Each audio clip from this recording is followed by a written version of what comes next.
Let's work a different kind of problem. In this case, we don't have a signal that's given in terms of sine or cosine, but we're just given a list of numbers. So for the discrete time Fourier series, we have to know one full period of the signal. And so we're just given that here's one full period. And there's the funny values that we're given. Um, K equals 0, or n equals 0, is that first value with the underline. Well, by inspection, we have 1, 2, 3, 4, 5, 6. So the period is 6, right? Period is 6. So here's the Fourier series. 1, 6, sum from 0 to 5. So we're going to sum through 0, 1, 2, 3, 4, 5. And there's the rest of the discrete time Fourier series. And then we can just plug those values in. We've got 1 e to the j0. So that's that 1 times e to the j 0, n is equal to 0 for the first term. For n equals 1, we get a 2, which is that one, e to the j 2 pi k 1, n is equal to 1, right? That's that 1 over 6. And we're summing these all together, right? And then we get a minus 1. This is the n equals 2 value. So we get minus 1 e to the minus j 2 pi k 2, right? It's n equals 2 over 6. We have 0 times e to the j 2 pi k 3 over 6. And then we've got a minus 1 and a plus 2. Those fill out the n equal 4 and n equal 5 values. So there's technically the right answer to this Fourier series, but usually we lose a lot of style points if we leave it like that. We want to try to simplify it. And the nice thing is that usually we can simplify something like this using Euler's identities. And let me just look at two of these guys, and I'll look at that one and that one. Okay, and if you can find two complex exponents that have the same coefficient, or they could be negatives each other, we can usually do this trick. Okay, we can usually map them into an Euler identity. And here's what you'll see. The answer is here. We're going to get it into a cosine. But what we need to do is we need to get it into the form of cosine x. 2 cosine x is equal to e to the jx minus. Let me make this a little nicer. I'm going to do it. But the cosine identity is 2 cosine x is equal to e to the jx minus e to the minus jx. You see, we need a e to the j and an e to the minus j. We have to have the same weights on each of those. Oh, excuse me, cosine is a plus there. A sine is a minus, if this was a sine. All right, but we need the same magnitude, the same coefficients on both of those guys.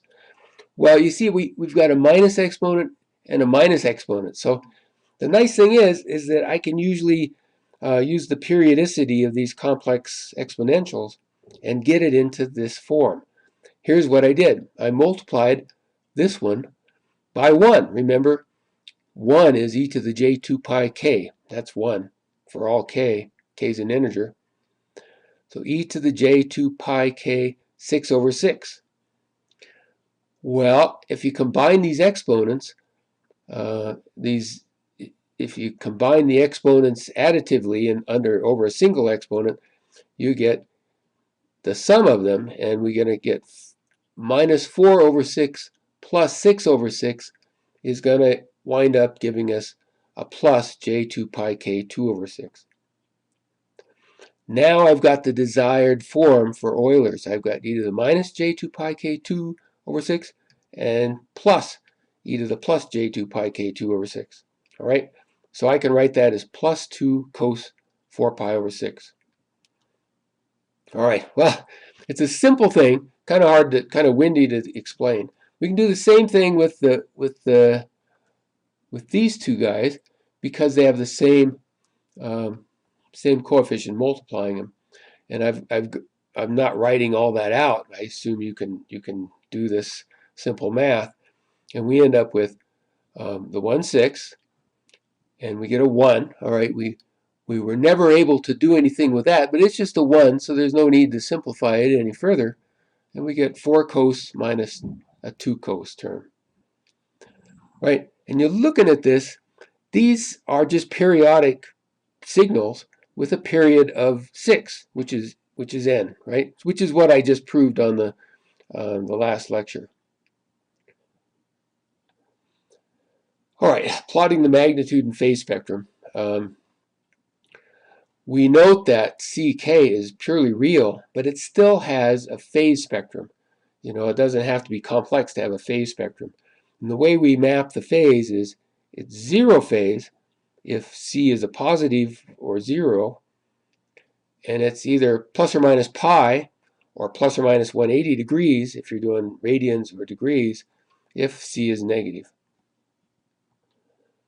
All right, well here I just show some MATLAB. I mean, these things are real tedious to do with a calculator, and I might expect you to do some real simple ones on a test or something, just so I know that you can do them. But boy, I really recommend MATLAB. Here I'm going to plot the magnitude spectrum from 0 out to 12. So this is 2 full periods. Normally we just plot what's called the principal range that we talked about in class, which is 1 full period. But just to show you that it is periodic, I'm going to go out 2 full periods and a little bit more actually. Well, here's the MATLAB. So I'm going to build a vector that goes from 0 to 12. I'm going to calculate the Fourier coefficients. It's 1/6 times the quantity, 1 plus 4 cosine of that term minus 2 cosine of that term. And again, terminating it with a semicolon just means we're going to suppress printing the numerical values to the screen. And the plot command is stem. That draws these little lollipops here. K is the x direction values. And for the y direction, we're going to calculate we're going to plot the magnitude of the Fourier coefficients. Please always label the axes.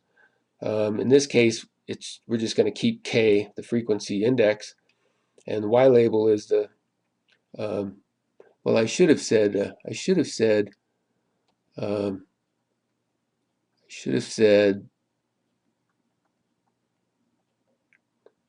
put that in there to indicate it's a magnitude spectrum, but so I lost a couple of points on that. Anyway, you run that into MATLAB, and oh, looks like when I actually did print it, I did put in magnitude of x. So this isn't exactly what I typed in. All right, so I get a few points back. And the phase plot is just about the same, except you put an angle instead of absolute value, right? An angle gives you the phase, and of course I changed the labeling. And what I want you to notice is that this is indeed a periodic signal, and it would do this forever. I could plot this for as large a k as I want, and we'd see the magnitudes and the phases repeat over and over and over again. All right, I'm going to go ahead and finish up this lecture and put one more slide on this. I have one more example to do, which is what about this rectangular pulse train that we've been so interested in? Are we still interested in it now that we're talking about discrete time? Here's the continuous time version, and here's the discrete time version. In continuous time, we said that this pulse width had a width of tau, right, between there and there. Now we're going to say it has a pulse width of L. Since tau is in seconds, L is in samples. Up here we had a period of t0, so it repeats every t0 seconds. Here we're going to say the period is n. You know, this is discrete time, so big N is the period. So this rectangular pulse is going to repeat every n samples, and its width is L samples wide. And in between there, of course, are a bunch of zeros. Okay, here's the spectrum for continuous time. It has a nice line spectrum because it's periodic.